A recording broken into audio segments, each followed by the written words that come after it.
Y la necesidad que tenemos ya, que es apremiante, es de una buena vez deshacerse de esos prejuicios y tratar a todos de forma igualitaria, reconociendo los talentos y, ¿por qué no? Pues sí, digamos, los defectos que puede llegar a tener una raza, ¿no? Por ejemplo, la raza mexicana, ¿cuál será el concepto que tiene ante las otras naciones, ante los otros países? No lo sabemos, no sabemos qué clase de efectos cobremos nosotros.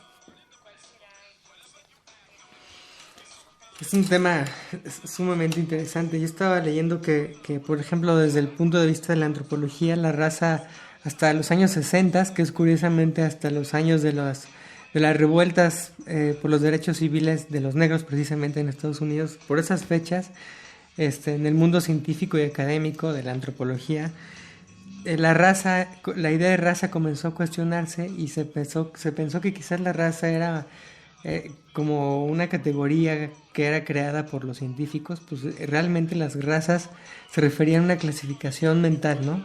Pero que no existían en el mundo las razas.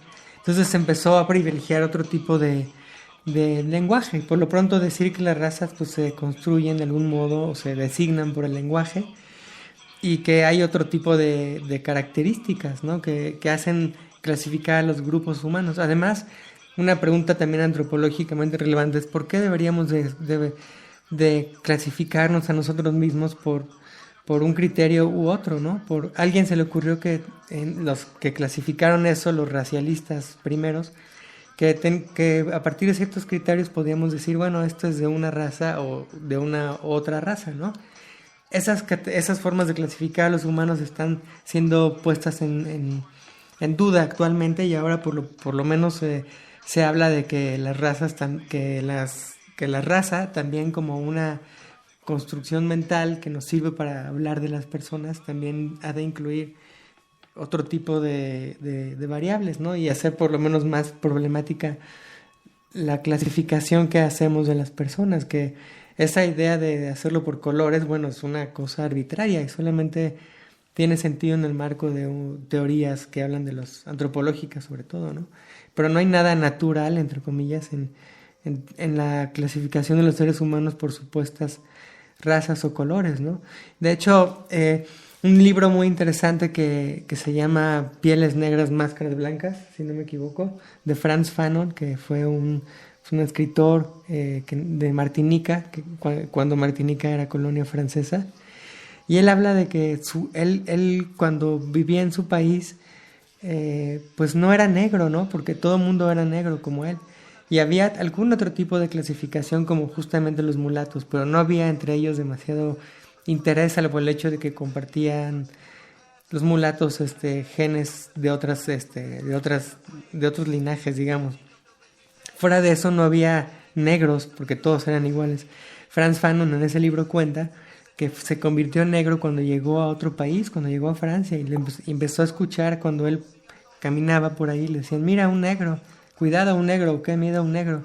Entonces él dijo, en ese momento todo lo que yo era, que era Frantz Fanon, un ser de Martinica completo, con emociones y sentimientos y pensamientos, y un ser humano con ciertas características, llegó a otro país de blancos donde era clasificado como negro, y en ese momento toda su herencia cultural, todo su ser negro, según él cuenta, se vació de contenido, y lo único que contó fue algo más epidérmico, es decir, únicamente lo que era inmediatamente observable, que era un tono de la piel que él tenía. Y en ese momento lo negro dejó de ser todo lo que implicaría para un ser humano, para definir a un ser humano, para ser únicamente un rasgo fenotípico que es externo, que es la piel. Y en ese momento dice Fanon que él fue cosificado y fue convertido en un negro. Y entonces cuando fue convertido en negro, entonces fue objeto de discriminación. Por eso la discriminación racial, como la entendemos hoy en día, no va a terminar tampoco como problema mientras sigamos entendiendo que existen incluso las razas, ¿no? Entonces hay que cambiar incluso esa idea para que la idea de discriminación racial ni siquiera tenga sentido. Pero bueno, eso es lo que pasa hoy en día.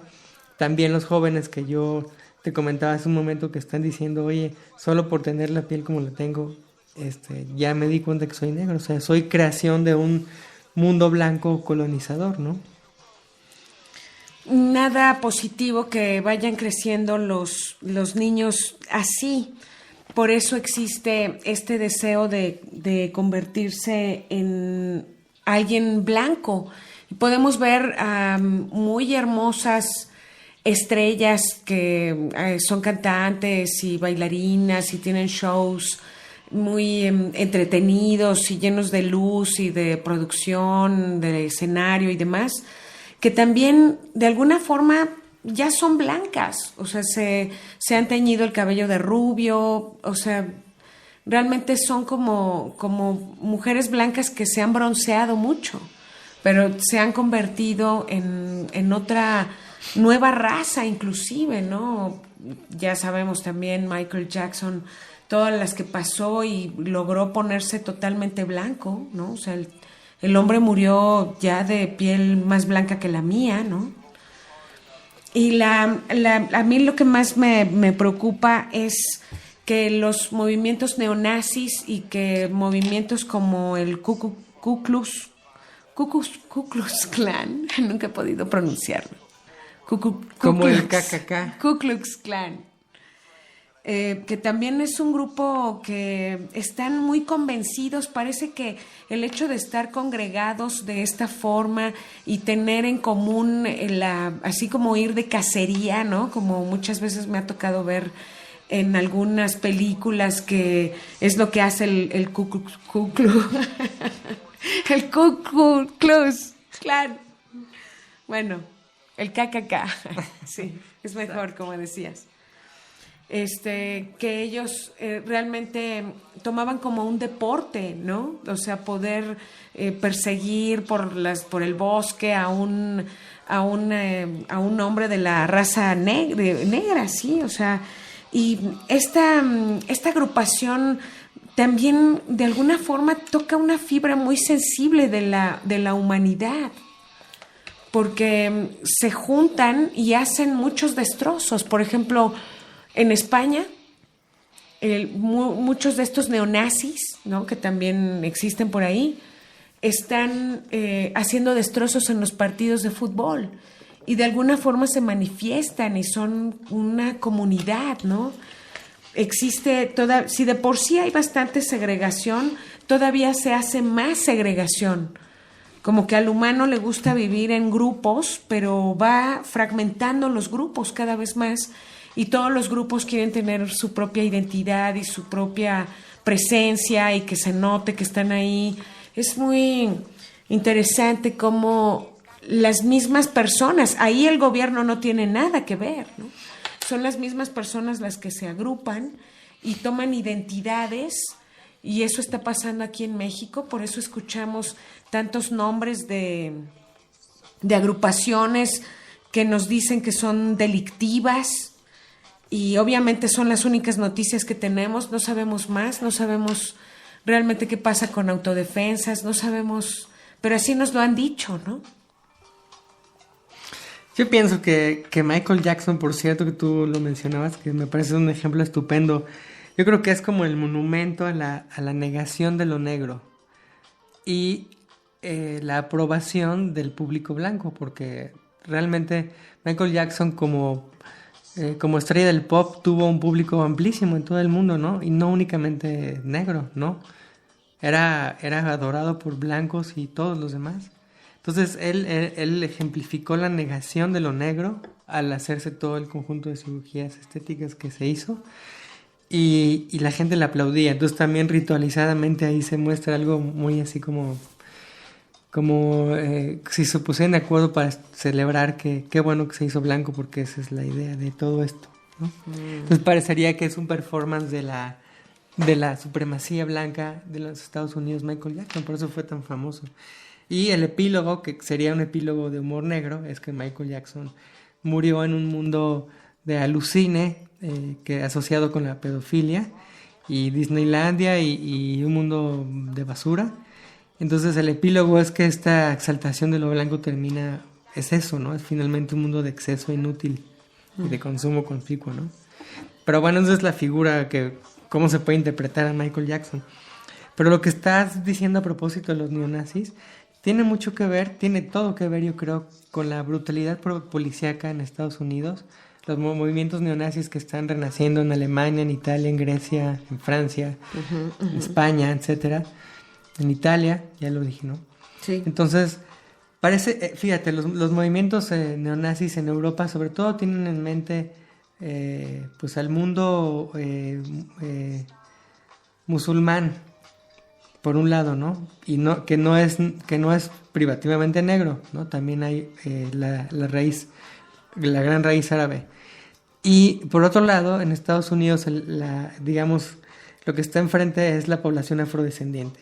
Por otro lado, tenemos el supremacismo anglosajón, que es los inmigrantes ingleses que colonizaron Estados Unidos, lo que hoy es Estados Unidos por un lado, y la población de Europa del Norte por otro lado, ¿no? Entonces parece ser que ambas cosas están conectadas. A fin de cuentas se trata de la población europea blanca y de Estados Unidos por un lado y del mundo negro y musulmán por el otro. Uh-huh. Entonces lo que hay es un gran enfrentamiento de esos dos grandes mundos a su vez, ¿no? El negro musulmán y el blanco, digamos, cristiano protestante, judío cristiano, ¿no? Uh-huh. Quizás esos dos grandes mundos se muestran en toda la conflictividad, y en medio de eso hay conflictos de menor escala, pero no por eso menos importantes, como los conflictos que existen entre los pueblos originarios o los nativos americanos y las poblaciones mestizas y europeizantes de América, por ejemplo, ¿no? Ese fue de alguna forma el caso de Malcolm X, uh-huh, que era un líder nacionalista negro que dio servicio como vocero de Nation of Islam, que es la Nación de Islam, durante la década de 1950 y de 1960, y por eso al principio esta Nación del Islam tenía nada más 400 miembros, pero para cuando a él lo liberaron de prisión ya tenía 40,000 miembros. Entonces se puede decir que este personaje tenía muchos dotes para ser un muy buen orador, y él decía que los negros debían quitarse los grilletes del racismo por cualquier medio que fuese necesario, incluyendo la violencia. Y así que en febrero de 21 de 1965 estaba preparándose para dar un discurso, y resulta que fue cuando lo asesinaron, pero él estaba precisamente apoyando al Islam, ¿no? Y hay muchos musulmanes que son negros en el mundo. Muchos, claro. También el boxeador que se convirtió también al Islam. Mohamed Ali. También, ¿no? Pues yo lo último que podré decir, porque ya casi se acaba el minuto, pero que Estados Unidos lo podemos pensar como en una división de norte y sur, pensando el tradicional sur esclavista y el norte no esclavista. Entonces imagínate, el movimiento por los derechos civiles de los afrodescendientes llegó a un momento de efervescencia muy importante cuando se declara digamos que en el sur existía un racismo, una segregación racial en las leyes, en los hechos. O sea, estaba prohibido explícitamente que entraran negros a lugares, ¿no? Ya lo sabemos, a camiones. O sea, existía una prohibición escrita en las leyes. Mientras que en el norte esa prohibición no existía más que de facto, ¿no? No estaba en ningún lugar, pero se sobreentendía que también existía segregación. Ahora imagínate cuando se declara, digamos, la libertad y se termina la esclavitud, entonces en ese momento hay cierta libertad de movilidad, y muchos afrodescendientes deciden migrar hacia el norte de los Estados Unidos a buscar nuevas posibilidades de trabajo, porque el sur había quedado pues como la parte, digamos, agrícola y rural de los Estados Unidos, en contraste con la parte norte, que es la parte industrial y académica y científica, ¿no? de Estados Unidos. Entonces, esa migración también generó una reactivación de esa segregación, porque llegaron negros desde el